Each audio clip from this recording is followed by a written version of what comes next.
KF-21 8호기 국산 엔진 조립, 국산 엔진 램제트 마하이 8플러스 기록, 미국이 고개 속이고 인정한 엔진, 특히 기술력 완전히 흡수한 한국.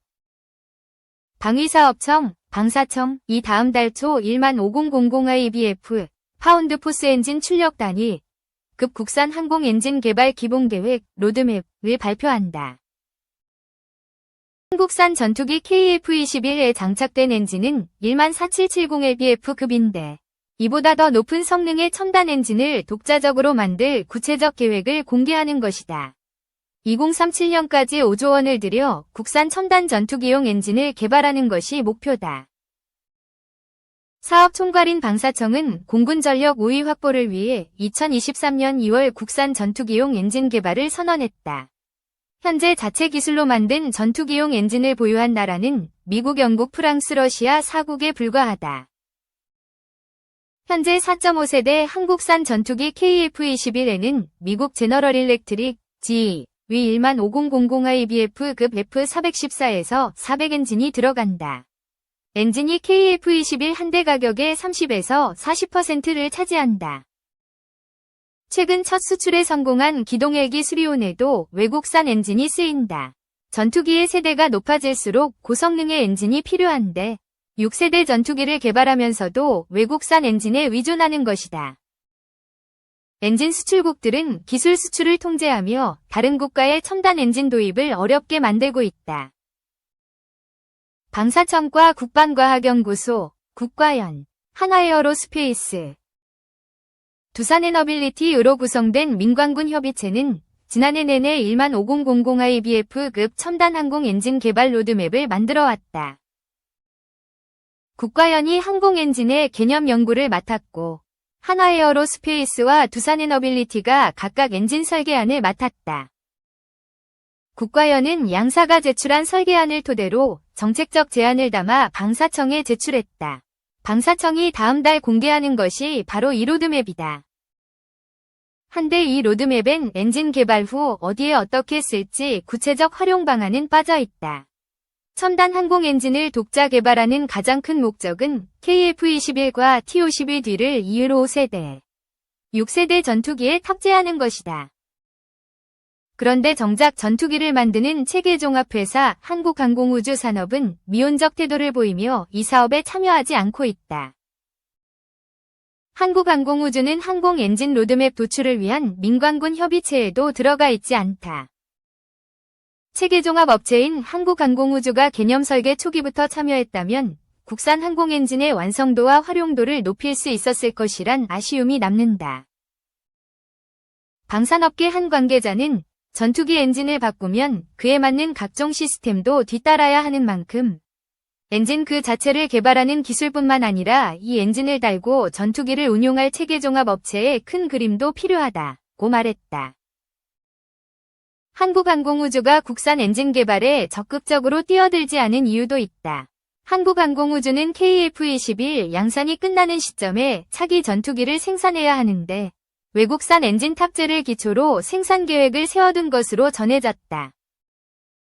갑자기 국산 엔진을 차기 전투기에 넣게 되면 후속 개조 개발이 이뤄져야 해 사업 기간이 밀릴 수밖에 없다.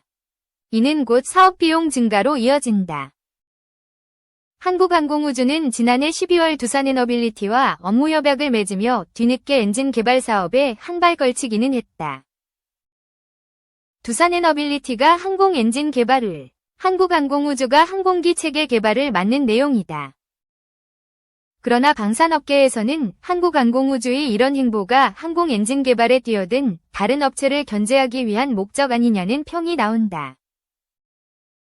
정부 측의 한 인사는 한국항공우주가 특정 업체와 손잡는 구도보다는 사업 전반에 참여하며 개발을 아우르는 것이 더 효율적일 것이라고 말했다. 첨단 항공 엔진은 국가의 미래를 고려하면 필수적인 사업이다. 정부도 항공 엔진 기술을 국가전략기술로 지정해 각종 세제 혜택을 주며 육성하고 있다. 미래 국가 경제를 뒷받침한 기술이라고 판단해 나라 곳간을 열어 키우는 것이다. 각자 도생이 아닌 협력이 진짜 미래를 만들어줄 것이다. 2. 로봇. 바다의 풍덩이, 심해의 비밀 밝힐 수중 로봇 이온다. 누구나 우주여행을 갈 수 있는 시대. 여전히 바다는 인류가 정복하지 못한 영역이다. 지구의 바다는 93%가 심해다. 200m 이상의 깊은 바다인 이곳은 빛도, 전파도 통과하기 힘들다. 때문에 현재 탐사가 완료된 심해 영역은 5에서 6%에 불과하다. 글로벌 해양 연구 산업 분야에서 수중 로봇 기술 중요성이 커지는 것도 이 때문이다. 특히 최근에는 자율주행 기반 수중 로봇 기술 확보에 많은 국가들이 뛰어들고 있다. 깊은 물속에서 다양한 임무 수행이 가능한 자율주행 수중 로봇은 심해 탐사의 한계를 극복할 핵심 열쇠로 꼽힌다. 자율주행차처럼 해저 탐사, 산업연구국방 등 팔방미인 수중 로봇은 자동화 수준에 따라 크게 원격 조종 수중 로봇, ROV, 완전 자동 수중 로봇, AUV로 나뉜다. 쉽게 말해 ROV는 수동 자동차, AUV는 자율주행차라고 보면 된다. 일반적으로 사용되는 수중 로봇 ROV이다. 정밀 작업이 가능해 수중 탐사 및 작업의 80% 이상을 담당하고 있다. 하지만 ROV는 기술적 한계도 뚜렷하다. ROV는 기본적인 자세 제어 기능만 탑재한다. 로봇의 지능적 임무는 선상 파일럿의 원격 조정으로 이뤄진다. 또한 실시간 임무를 위해 로봇은 지상의 케이블과 연결된다.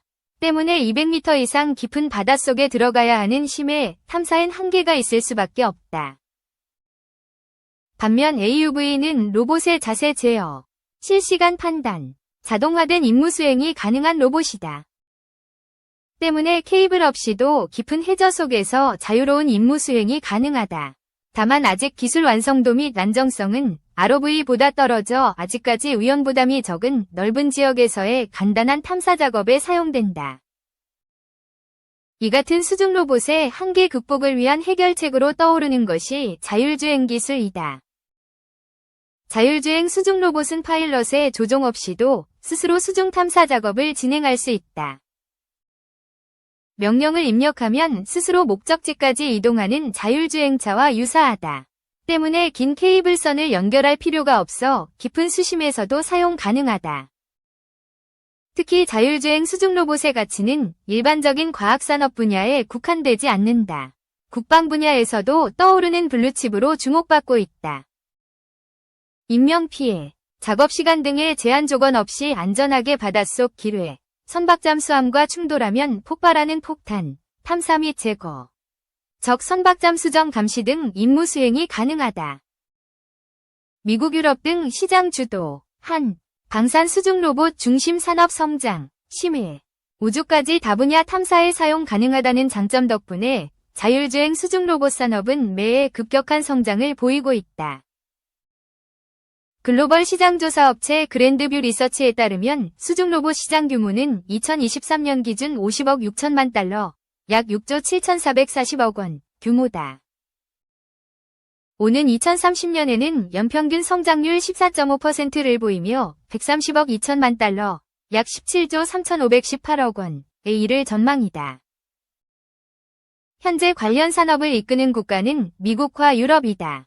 아틀라스 마리단, 딥오션 엔지니어링, 블루핀 로보틱스 등이 미국과 유럽 회사다. 이 중 독일의 아틀라스 마리단은 세계 최고 수준의 인공지능 기반 수중 로봇 자율주행 기술을 보유한 것으로 알려졌다.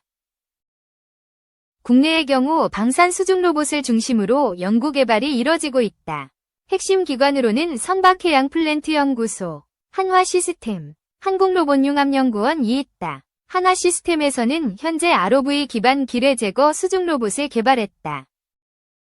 향후 AI 기술 적용을 통한 유무인 체계 협업으로 신속한 지휘 결심, 임무 수행 능력 극대화를 이룬다는 것이 한화시스템 측 목표다. AUV 개발에 있어선 LIG 넥스원의 성과를 주목할 만하다.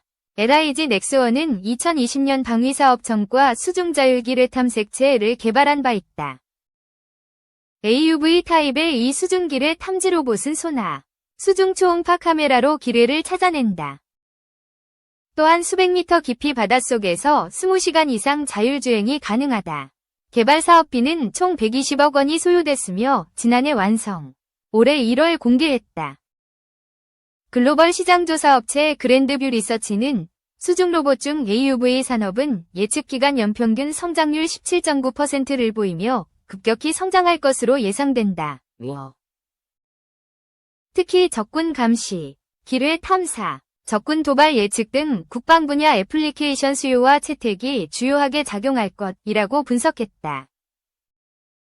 이어 뿐만 아니라 해저 지형 탐사, 수질 샘플 테스트, 극지방 얼음 연구 및 파이프라인 검사 등의 응용으로 예측 기간 동안 산업 규모 확장이 더욱 촉진될 것이라고 분석했다.